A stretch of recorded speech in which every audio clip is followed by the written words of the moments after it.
Maryland's U.S. Senate race is heating up as millions of dollars are raised and prized endorsements are secured. Yeah, our Larry Miller is introducing us to the Democratic candidates hoping to clinch their party's nomination. You've seen his conversations with the leading Democratic contenders, Prince George's County Executive Angela Alsobrooks and Congressman David Trone. Well, tonight, meet Juan Dominguez. He's a father, veteran, and former tech executive hoping to make history.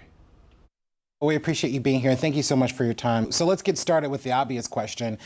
Campaigning for the U.S. Senate seat that will be made available has been going on for months now.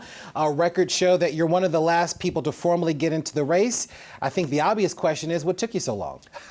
Well, you know, it's a family decision at the end of the day, and once we felt that, yes, this is what I was meant to do at this time in my life, we jumped in formally and announced our campaign officially on September 6th. The mobile campaign headquarters. The mobile campaign headquarters.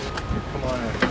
And since then, the former Army officer who led a platoon in Desert Storm and tech executive has been getting the word out about his Senate campaign in this decked out van, his face and shining grin plastered on the side. You have a strong military background, strong business background. How do you think those things play in your favor when you're trying to court votes for the Democratic nomination? I think if you look at three things, military service, private sector, and a little bit of public sector, there's no other candidate in this race that captures all three. How are you going to be able to stand out in a race where a lot of the critical endorsements have already been courted? 77% of Americans, including Marylanders, don't trust their elected officials, don't trust people that have been in government for a long time. I dare say that's the disadvantage that my opponents have, and the folks that are endorsing them come from the same ilk. One of the top issues people talk about often is the economy. Right now, inflation is crushing family budgets right now.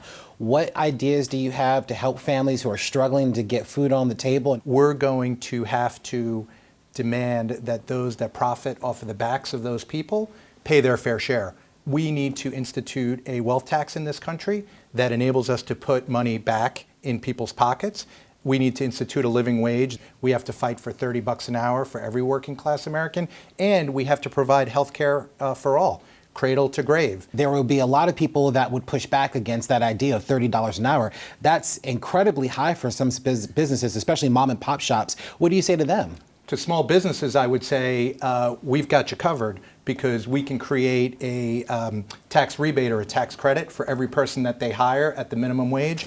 We can cover the additional $15 an hour by taxing the ultra-rich in this country. How do you reach across the aisle to attract those moderate Republicans that could potentially back something like this? It's a great question. I think in year one, we try to go through the usual process and try to get the legislation passed with 60 votes. And I think in year two, once we see that the vested interests have no interest in moving this type of legislation forward, we win the House and we win the Senate, and we do it through budget reconciliation. And while a lot of attention has been focused on Prince George's County Executive Angela Alsobrooks and the history she could make as the third black woman elected to the U.S. Senate, Dominguez says his run is also historic. There's never been a Latino elected to any congressional seat in the Maryland congressional delegation. I think it's important that we look at that as well. We are over 24% of the voting bloc in some places, yet we don't have one congressional